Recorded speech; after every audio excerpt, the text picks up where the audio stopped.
Hey everyone, Serena here from the Adorned Locket, here to give you a quick little outbrief of today's little local finds, some little treasures I found, and I just wanted to go over those with you as far as some jewelry tips and identification and just all around a little bit of information for you to put in your toolbox. So let's get started and see what I was able to find locally here today in Jacksonville, North Carolina. So we're going to start with the first. First one is this orange bangle. Now, as you can see, there are some carvings here throughout the bangle. Nice orange solid color. I don't see any damage. It looks like it was a pre-loved type piece of jewelry. Okay, well now first thing I thought, because I'm not the best at smelling or telling what Bakelite smells like, but I had a hunch, so I went ahead and grabbed this for mere pennies locally here today. Now, when I do that, first things that go through my mind when I look at pieces like this, they're obviously unmarked. There's no damage that I see, but I take into account anything that I can find that may tell the story or give a little bit better idea of what the material might be. So up here you see there's some like kind of carving uneven area up here. So that stood out. Of course, the carvings themselves, they did stand out. There's no seams in this bangle. Seams would indicate, okay, it's probably a plastic modern bracelet. There wasn't that in there. So I looked all around. Did actually find some kind of, other than that little area that looked like it had an uneven carving kind of. Not sure if that was intentional or not. Very, very fine marks, like someone may have tested this in the past, maybe. Again, this is a pre-owned piece. But when I got home, the first thing I did is test this to see if it was in fact Bakelite. And I did that with a Q-tip and some semi-chrome polishing paste. You can order that through Amazon or eBay online. It's not fairly expensive, and the shelf life of the semi-chrome polish lasts a really long time, because I want to say I've had mine for close to almost 10 years now. Okay. So what I did, of course, you put that on a cotton swab. Cotton's usually white, so you rub it onto your jewelry in question.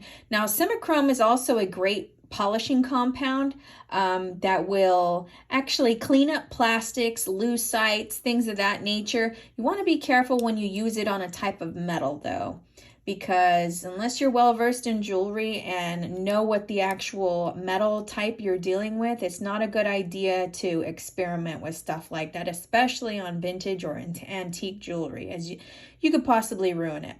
It is safe on plastics though. So what I did is I swabbed and I rubbed this, and before doing that, I will add, you always want to make sure that you have a clean surface before swabbing anything and testing, because so you could get the true confirmation of the test, the results, okay? So putting that semichrome paste on the end of the cotton swab, I'm going to simulate like this, rubbing it, and what will happen is it will turn your Q-tip a tobacco yellow. Now, that's not lifting the color of the item. That is giving you a positive chemical reaction of the paste to the Bakelite. In this case, this was Bakelite. If it did not test or confirm positive, the paste remains the same, like a kind of little pinkish color, which is very easy to identify when you're looking into the tube as you're squeezing it out. Okay, so there's a tip for you, and if you did not know, I will also add, when you tend to have more than one piece of Bakelite in question, another way you can test is if you're at the store, and obviously you're not going to bust out with your little semi-chrome kit there on the spot. Kudos if you do, and folks allow you to do that at their store. I don't recommend it. You should always probably ask if you were interested in something like that. I will add that a lot of times Bakelite has a certain sound, and it's like a when more than one piece is put together, it's more like a plop and a clonk type, heavier than you would on your average plastic type bangle. Okay, so there is a sound variant, a distinct sound that Bakelite makes. So I again took a chance, did a blind purchase. What that means is I bought this, taking a chance, because again it was mere pennies for me. And then I brought it home and tested it, and to my knowledge, the confirmation results did read positive for Bakelite. Okay, again, that Simichrome polishing paste, and that is made in Germany. Comes in, I want to say, it's like a tube, a yellow and red tube, and you can get that online, and it helps identify with the earlier plastics, such as Bakelite. Okay, so that's one I found today, and I'm quite happy with that purchase, as this will go in my collection. Okay. All right, moving right along. The next item I had was a bangle. This has not been cleaned. It's not been attempted to be cleaned. This did get tested, and let me show you what I did discover. So when I was at the store, there was a jewelry vendor, and this vendor had actually had a magnetic type bracelet on the spot. Excuse me, as I don't carry magnets in my purse, it's probably a good idea to. But knowing that, I went and tested this against that magnet. Now, it didn't attract to it, so I took a chance on this one, okay? Again, a blind purchase, not confirmed until it's been tested. So let me take you inside a little bit.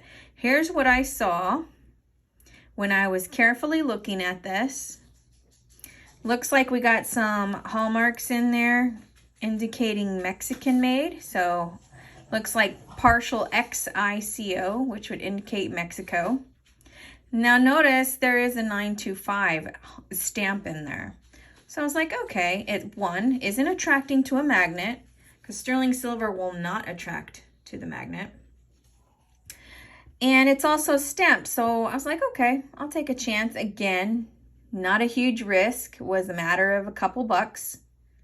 Went ahead and purchased this. Now when I came home and I tested this on the scratch tile along with the 18 karat acid on the tile, I did a scratch test. Obviously you scratch your item good enough to where you get a good rub scratch on that tile, and then you pour the acid onto the tile. Now in doing that, my results were not positive. So I just want to show you what a fake 925 supposed silver bangle looks like. So the results indicated this is not authentic sterling silver. And it's pretty sad, because there are pieces out there that folks do sell. They'll put it into circulation, reselling.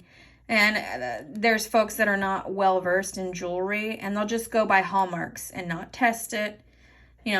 Someone might consider testing only stopping at the magnetic test. Oh, well, it didn't attract a magnet and it's marked 925. Always, folks, if you're going to be in the jewelry business type, trade or any type of, as a seller, selling jewelry, this is a huge thing. This is a huge problem, and you need to be able to identify it and back it up. I stand personally behind items that I sell, so this one I would never sell, because that's adding to the problem of putting things into circulation, such as counterfeit items, and that's what this is essentially. This is a counterfeit item.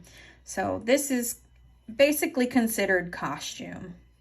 Again, I would not resell this. Okay, so that was the results with the bangle that was improperly hallmarked. So again, didn't even really see any type of copper, but obviously did not attract to a magnet, and it was marked Mexico and 925. Okay, not sterling silver. All right, put that in your toolbox. Here's the third item, and I'm going to tell you why I love this item. I'm not exactly sure what this material is. Did not test positive for Bakelite. I love it because it looks like it's either Asian themed or like Navajo themed, and I'm not really sure because it just looks and reminds me of like a grandmother willow carved in here, carved into this bangle. Maybe like a storyteller type deal. Now it's not ivory. That is not. It is only colored. Ivory colored. And again, I don't really know what this is. There's no seams on the inside of the bangle. It's carved, and I fell in love with it all because I saw the little face in the bangle. Now looking closer, there was like this little area here. Looks like it's carved. You see when I put the shadow here with my nail, looks like there's some type of opening, but it won't budge. Again, I wouldn't force that. I mean, finding these treasures, and that's why I fell in love with it. Bottom line is I like it because of the beautiful face that's in there. It's cute. To me, that grabbed my attention, sparked my interest. Again, it would need some cleaning, but this I considered to put in my personal collection because I think it's cute. Some type of carved bangle. I have yet to identify what that material is, but I'm pretty happy with that. Again, not ivory, just the color. Unsure. If you end up knowing what material this could possibly be, please leave comments below in this video. Okay, so again, that's a beautiful one to add to the collection. Love that. All right. My last one is probably the most favorite one. Let me show you. Let me show you, folks. Voila. I'm still researching a little here and there. However, cannot identify the hallmark here in the hang tag. There are no signatures or hallmarks on this bracelet whatsoever. It's like very heavy, articulated type. So it moves freely. Very heavy. No marks. Beautifully made. The craftsmanship is insane. Like, again, when I was at the same store, the person that had the items for sale had that magnet available, so I ran that magnet right next to this on the clasps, the hardware, everywhere I could. Didn't pick up, didn't attract. And there is, I don't know if you can tell, there's a little bit of an oil slick look, like kind of like a blue kind of tarnish to it. So again, I decided to take the chance, and what I've come to find is when I did test this with the 18 karat acid on the scratch tile, this did actually test positive on all the clasps, hardware, and parts of the bracelet as a positive sterling silver bracelet. It's just so very well made. Like, I think it's safe to say this was not made in the United States. I had to get Google Lens involved to try to help assist identification in this piece. And what I was able to come up with was, and forgive me if I mispronounce, was a Doc Fihuk type, Laotian tribal jewelry type, and I believe these are called the flowers, and there is one video out there on Instagram, or excuse me, YouTube, that if you look up the Laos tribal jewelry, the Doc Fihuk jewelry, shows you just how extensively well these are made, like the process. A real quick overview, you know, from the back very articulated and precise joined pieces there to the little flowers. This is all made by hand, like stretched. The bullion, I believe, if I remember properly, of the silver is melted down and it's stretched into a wire to create every single one of these flowers.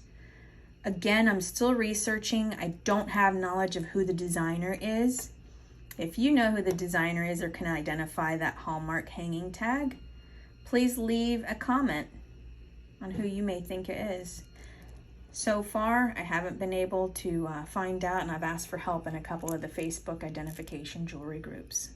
But it's spectacular. Very well made, very heavy piece, and very happy with that because was not expensive, and I don't think the seller knew what they had.